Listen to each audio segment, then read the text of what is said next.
Pagi. Bismillahirrahmanirrahim. Assalamualaikum warahmatullahi wabarakatuh. Waalaikumsalam warahmatullahi wabarakatuh. Selamat siang anak-anak. Siang. Semangat pagi. Terima kasih. Beri tepuk tangan yang dulu. Sebelumnya perkenalkan, nama Bapak Muhammad Ilham Syahputra. Di sini Bapak bertugas untuk menggantikan Ibu Munasih MPD di mata pelajaran Sejarah Indonesia kelas 10 IPS. Ya, kira-kira ada yang masih ingat nggak materi kita minggu lalu mempelajari tentang apa? Saya lupa. Bapak. Kegiatan mungkin. Ya, ada yang tahu? Tidak ada. Jadi saya diberi informasi dari Ibu Munasih bahwa minggu lalu kalian mempelajari mengenai masa praaksara di Nusantara. Nah, sebelum kita masuk ke materi hari ini, karena mungkin adik-adik sekalian belum tahu materi kita hari ini apa, jadi Bapak ingin bertanya terlebih dahulu. Di masa praaksara, kira-kira sudah ada agama atau belum? Ya apa tidak? Tidak. Ya, baik. Benar. Di masa praaksara itu belum ada agama karena pada masa itu hanya kepercayaan saja, yaitu hanya animisme dan dinamisme.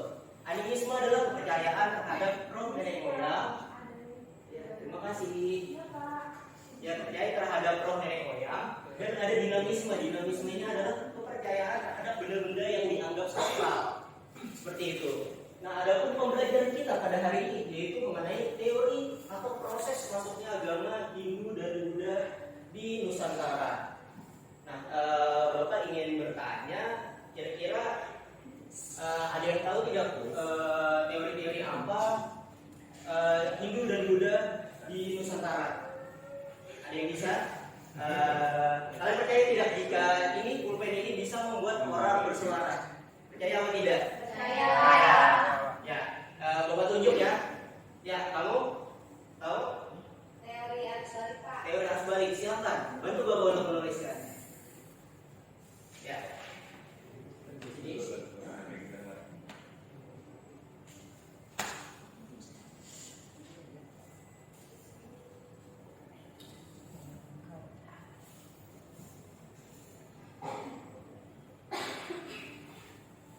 terima kasih. Ya, jadi ada 5 teori ya. Ini baru pertama yaitu teori arus balik. Ya, selanjutnya Bapak tunjuk ya. Ya, ya silakan maju. Disebutkan teori apa?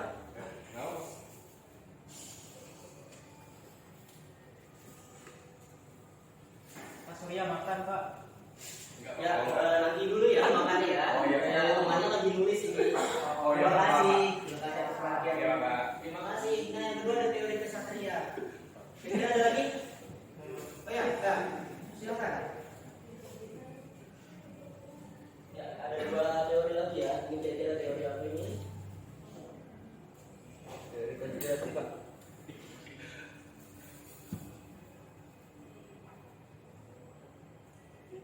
Ya, baik. Terima kasih. Teori warisan. Ya, selanjutnya ada lagi? Oh ya, silakan. Yang pintar ya, murid Bapak. Alhamdulillah.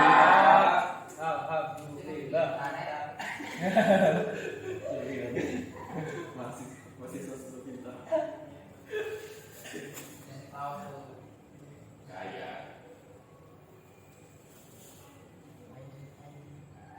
Ya, satu lagi siapa? Ya, satu lagi. Oh iya, itu Heidi. oh gawat.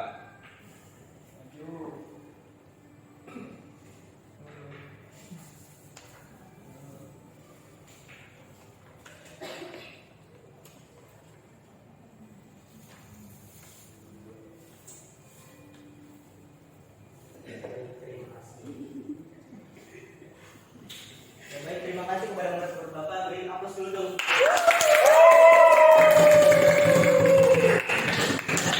Jadi pada hari ini Bapak ingin menjelaskan secara sedikit saja, yaitu mengenai luarannya saja. Nanti Bapak akan membagi kelompok kelompok agar presentasi bisa berjalan lebih maksimal. Bapak akan menjelaskan secara ringkas saja. Untuk lebih jelasnya nanti kalian akan lebih aktif karena di dalam kurikulum 2013 itu menuntut siswa lebih aktif. Ya, baik. Mungkin yang pertama bisa di next slide-nya. Ya, Bapak akan jelaskan di next lagi. Ya, jadi ada teori masuknya agama Hindu dan Buddha di Indonesia atau Nusantara. Mungkin Bapak akan menjelaskan yang pertama dahulu yaitu ada teori Brahmana. Bisa di next. Nah, jadi teori Brahmana ini ditemukan oleh Van Leeuwen. Ini bisa dilihat fotonya. Ini adalah foto beliau. Bisa dilihat. Nah, jadi beliau berpendapat bahwa teori Brahmana ini dibawa oleh kaum Brahmana. Kaum Brahmana ini di dalam kasta agama Hindu merupakan kasta yang paling tinggi tingkatannya. Jadi jika kita kaitkan dengan sekarang, kasta kaum Brahmana ini yaitu seperti pendeta atau di dalam agama Islam itu ada yang namanya ulama. Sampai sini bisa dipahami?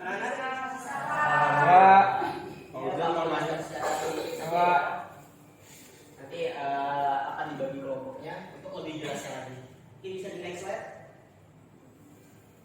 Nah, kemudian Bapak akan menjelaskan mengenai teori kesatria. Jadi teori kesatria ini dikemukakan oleh Ramesh Chandra Majumdar. Ini adalah orangnya. Teori ini menurut beliau dibawa oleh golongan kesatria dari India. Jadi jika tadi Brahmana adalah kaum yang paling atas tingkatannya. Jadi kalau kesatria adalah kaum yang tingkatannya nomor 2 atau prajurit. Kesatria ini mungkin lebih familiar di murid-murid Bapak, yaitu prajurit. Seperti itu. Nah, namun di teori kesatria ini tidak adanya bukti arkeologis ekspansi prajurit Hindu di Indonesia. Jadi memiliki kelemahan. Untuk lebih jelasnya nanti silahkan didiskusikan lebih lanjut bersama kelompok yang akan Bapak bagi nanti. Ya. Pak rumah yang HP Pak. Ya, mungkin hal ini disimpan lebih dahulu ya karena teman-temannya lagi memperhatikan dengan sesama. Ya, mohon tenang, perhatiannya ya. Bapak, mungkin aja Pak. Terima kasih. Ya, kemudian ada teori warisan. Teori warisan ini adalah di dalam agama Hindu maupun Buddha memiliki tingkatan ketiga. Jika tadi Brahmana yang paling atas, kemudian ada kesatria adalah golongan kedua, dan ini teori warisan golongan ketiga. Maksudnya golongan ketiga ini apa Pak? Pasti Bapak bertanya. Jadi golongan ketiga maksudnya ini yaitu ada pedagang. Mungkin bisa dicatat ya pedagang. Nah, jadi teori ini dikemukakan oleh Nicholas Johannes Kroll. Ini adalah beliau. Nah, kemudian beliau beranggapan bahwa masuknya agama Hindu Buddha dibawa oleh para pedagang. Mengapa demikian? Pasti ada pertanyaan kan? Mengapa demikian? Karena dengan pedagang, jadi sering terjadi interaksi secara terus-menerus, sehingga secara otomatis agama itu bisa lebih cepat masuknya. Itulah yang dikemukakan oleh Nicholas Johannes Kroll. Sampai sini paham anak-anak? Paham. Bisa di next slide. Nah, kemudian yang keempat yaitu teori Sudra. Teori ini dikemukakan oleh von Faber. Ini adalah foto beliau, von Faber. Nah, beliau beranggapan bahwa masuknya Hindu Buddha ini dibawa oleh tawanan perang. Karena pada waktu dulu di India ini sering terjadi perang, anak-anak. Sering terjadi perang sehingga para tawanan ini dibawa ke Indonesia, sehingga menyebarkan agama Hindu maupun Buddha di Nusantara. Demikian mengenai teori Sudra dilakukan oleh von Faber. Bisa di next slide. Ya, kemudian yang terakhir adalah teori arus balik. Teori ini dikemukakan oleh Frederick David Canbos. Ini adalah foto beliau. Nah, teori ini unik, anak-anak sekalian. Jika tadi 4 teori sebelumnya, ada yang masih ingat apa ini di teori sebelumnya? Teori arus balik, Pak. Balik. Iya, ini arus balik yang sebelumnya. Ini teori apa aja?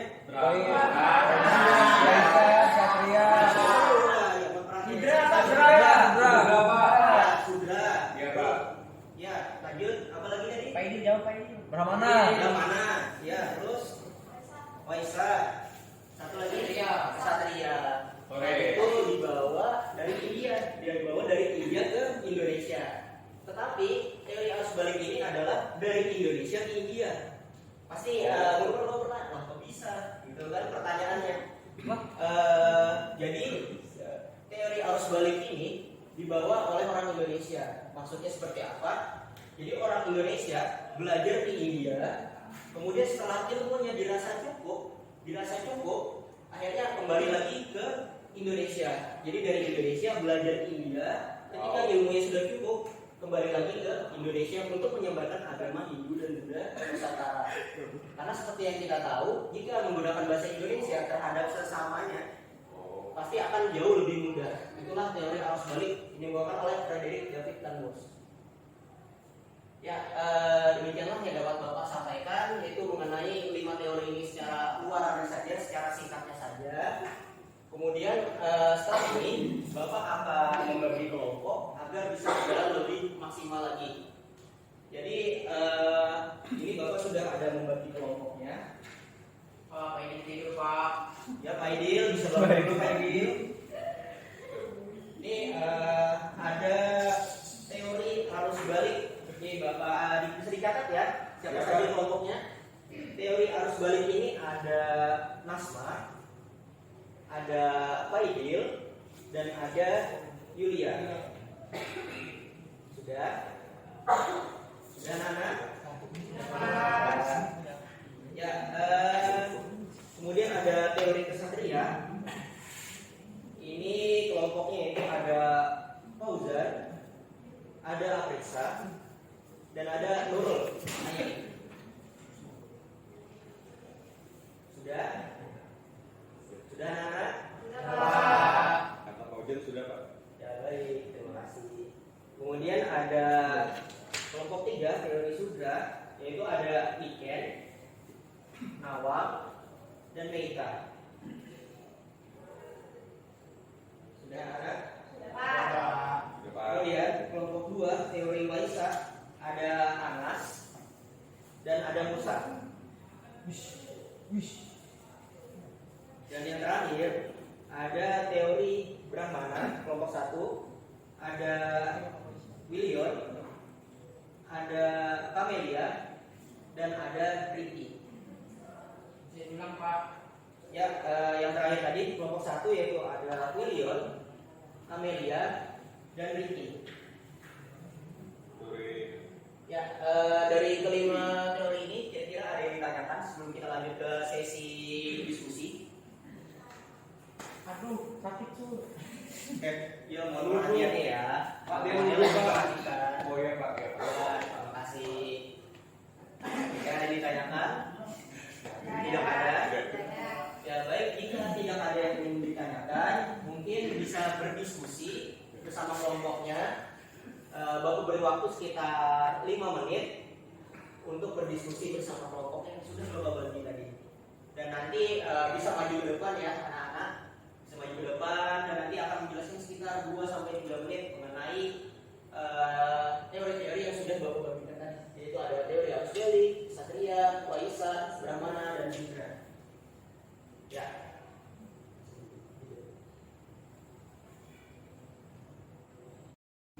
Baik, terima kasih karena Bapak sudah berdiskusi ya, berdiskusi sekitar 5 menit tadi. Mungkin Bapak tadi kelupaan yaitu mengenai absen. Kira-kira tadi ada yang tidak masuk? Hadir semua ya. Terima kasih ya karena sudah hadir semua. Ya. Terima kasih. Ya mungkin dari kelompok 1 dulu yaitu teori Brahmana. Dipersilakan. Kelompok 1. Maju sudah. Silakan.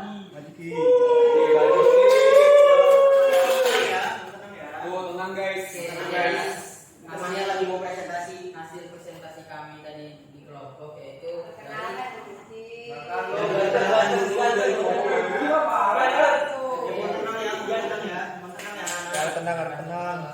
Jadi anggota kelompok saya ada Dila, Willion, Camelia, dan saya sendiri Ricky. Jadi hasil presentasi kami ini dari hasil diskusi kelompok 1 yang membahas mengenai teori Brahmana dan mengutip sumber dari Kompas.com. Itu menurut teori Brahmana yang ditemukan oleh Van Leer, yaitu masuknya agama dan budaya Hindu ke Indonesia dibawa oleh kaum Brahmana, yaitu golongan yang menguasai ajaran adat, pengetahuan dan keagamaan agama Hindu. Kelebihan dari teori ini yaitu kaum Brahmana merupakan golongan yang paling tabu dan pada paham terkait ajaran agama Hindu. Penyebaran ajaran Hindu dapat dikatakan sebagai tugasnya. Selain itu, temuan sejarah terkait prasasti di Indonesia yang menggunakan bahasa Sanskerta dianggap sama dengan bahasa yang digunakan di India. Bahasa Sanskerta merupakan bahasa kelas tinggi dalam budaya Hindu dan tidak semua orang mampu membacanya atau menuliskannya sendiri. Jadi karena hanya golongan Brahmana yang menguasai bahasa Sanskerta, sehingga golongan inilah yang kemungkinan besar menyebarkan agama Hindu di Indonesia. Mungkin itu hasil diskusi kami. Terima kasih. Ya, lanjut ya ke kelompok 2. Dipersilakan. Yang kelompok 2 tadi. Ya, maju kelompok 2. Ya, dipersilakan. Tanya kita Nas. Maju kelompok Maju 2. kita kelompok 2 aja apa? Kami Kelompok hebat. dua. Kelompok kami hebat. Ayo Nas, wera. Lanjut, Pak. Assalamualaikum warahmatullahi wabarakatuh.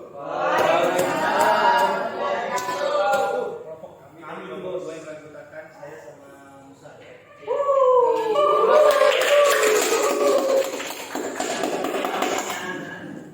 Hasil diskusi kelompok 2 yang membahas tentang teori Waisya. Menurut teori Waisya yang ditemukan oleh PNJ menyatakan bahwa masuknya agama dan budaya Hindu sudah dibawa oleh golongan Waisya. Dalam kasta agama Hindu, golongan Waisya merupakan kasta 3. Orang-orang di kasta ini contohnya seperti para pedagang, nelayan, dan petani.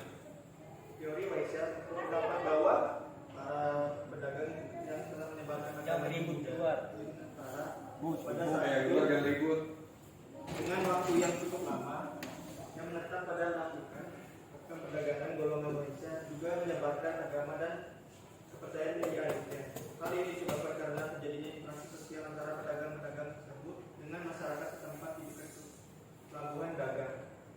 Kelebihan dari teori Waisya yaitu adanya interaksi antara pedagang dari India maupun Arab dengan penduduk dan masyarakat, transaksi jual beli yang dilakukan. Kekurangannya yaitu golongan pedagang Waisya tidak bisa menguasai huruf Pahlawan dan bahasa Sanskerta karena kemampuan ini hanya dimiliki oleh kaum Brahmana. Sekian dan terima kasih. Yang kedua, Assalamualaikum warahmatullahi wabarakatuh.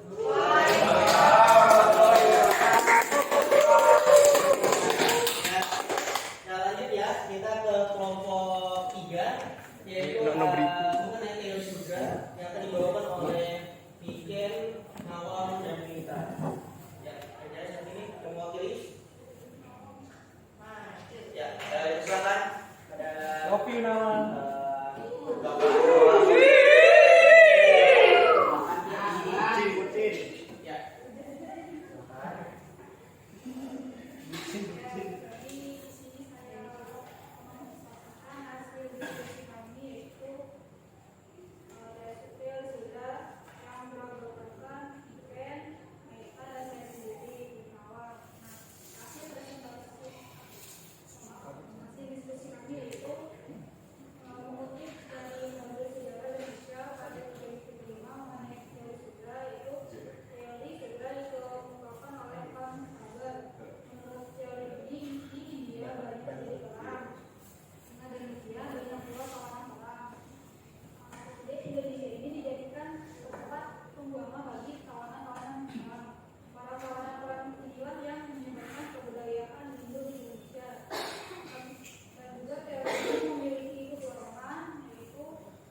lanjut ya ke kelompok keempat, yaitu teori kesatria. Ini ada Bisa, dipersilakan untuk mewakili teman-temannya. Karakter.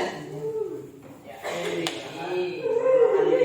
Oh, bukan diberi hasil dari diskusi kelompok 4 yaitu berdasarkan program Afrisa dan juga Nurul yang mengutip sumber dari modul sejarah Indonesia pada jilid kelima mengenai teori kesatria, yaitu teori ini dikemukakan oleh Ramesh Chandra Majumdar berpendapat bahwa munculnya kerajaan Hindu di Indonesia disebabkan oleh peran kaum kesatria atau prajurit India. Para prajurit India diduga mendirikan koloni-koloni di kepulauan Indonesia dan Asia Tenggara pada umumnya. Namun teori kesatria yang dikemukakan oleh Aceh Majumdar tidak didukung oleh data yang memadai. Selama ini belum ada bukti arkeologis yang menunjukkan adanya ekspansi prajurit India ke Indonesia. Sekian dari hasil investigasi. Terima kasih. Beri tangan dulu dong. Nah, baik, perhatian lagi ya. Nah, ini yang terakhir ya, yaitu teori arus balik. Siapa yang mewakili? Ya, dipersilakan. Harus dua kelasnya nih ya. Yang mewakili.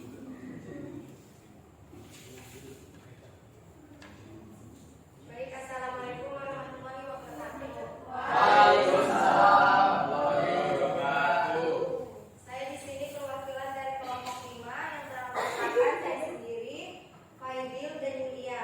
Jadi hasil diskusi dari kelompok 5 mengenai teori arus balik yang dikemukakan oleh FDK Pos dan bersumber dari kompas.com, yaitu proses masuknya agama Hindu dan Buddha ke Indonesia terjadi karena peran aktif yang dilakukan oleh bangsa Indonesia sendiri.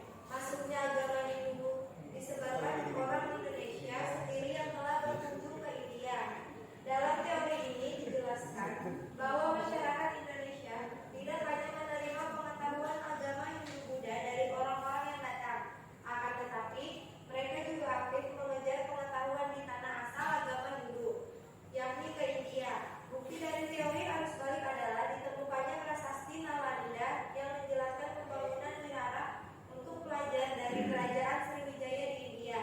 Dari prasasti tersebut diketahui bahwa pada masa Sriwijaya telah banyak pelajar dari Nusantara yang belajar ilmu agama Hindu Buddha secara langsung ke India. Kelebihan dan kelemahan teori kesatria selain itu, tokoh teori arus balik FDK Bos melandasi pendapatnya dengan penemuan mengenai elemen-elemen kebudayaan India yang ada dalam budaya Indonesia. Sesuai pendapatnya, pada era masuknya Hindu Buddha ke Indonesia, golongan cendekiawan dipanggil dengan sebutan klek. Di sisi lain juga terdapat kelemahan teori arus balik, yaitu para sejarawan berpendapat bahwa saat itu masyarakat Nusantara masih bersifat pasif, maka kemungkinan bangsa Indonesia untuk belajar agama Hindu Buddha langsung ke India dan menyebarkannya sangat diragukan. Mungkin itu saja yang dapat saya sampaikan. Terima kasih. Wassalamualaikum warahmatullahi wabarakatuh.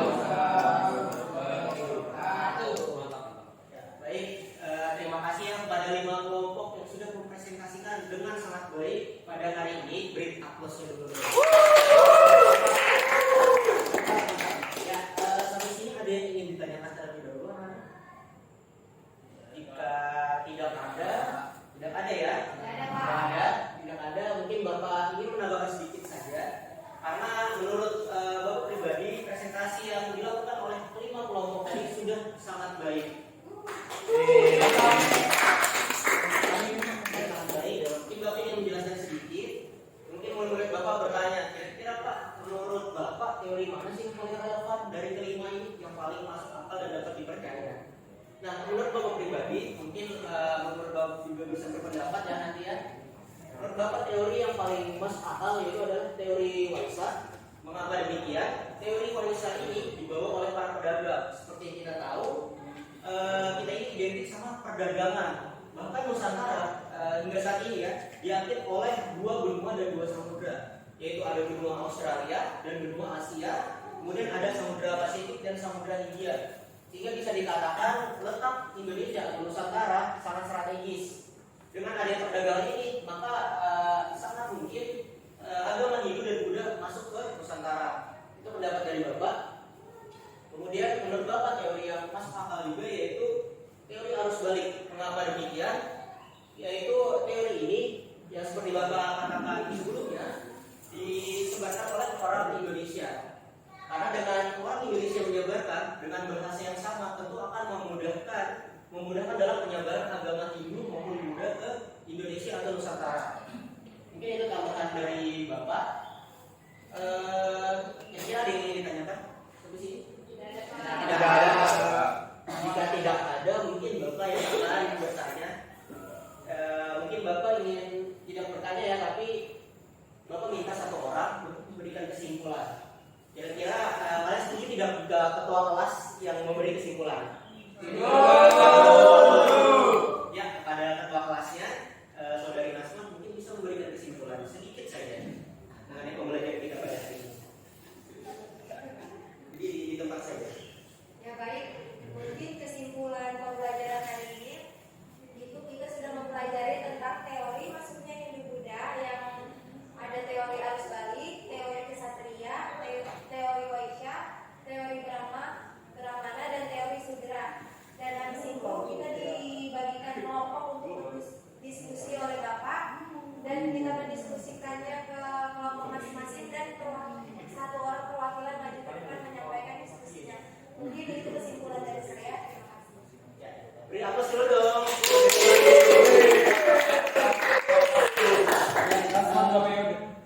Mungkin kita cukupkan ya pembelajaran kita pada hari ini. Tapi ada tugas buat kalian.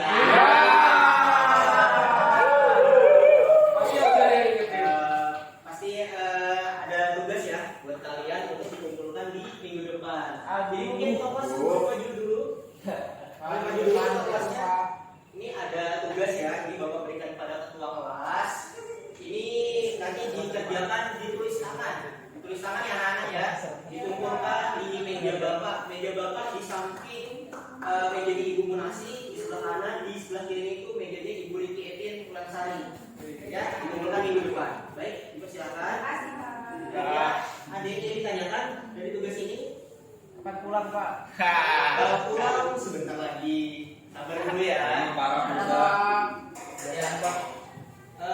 Kemudian untuk materi selanjutnya karena Bapak masih diamanahkan oleh Ibu Munasi MPD untuk menggantikan ibunya, untuk materi minggu depan kita akan mempelajari kerajaan-kerajaan Hindu maupun Buddha di Nusantara. Jadi harapannya murid-murid Bapak bisa belajar terlebih dahulu agar bisa lebih maksimal daripada hari ini. Dan semoga hasil hari ini, pembelajaran hari ini bisa bermanfaat buat murid-murid Bapak. Amin. Amin.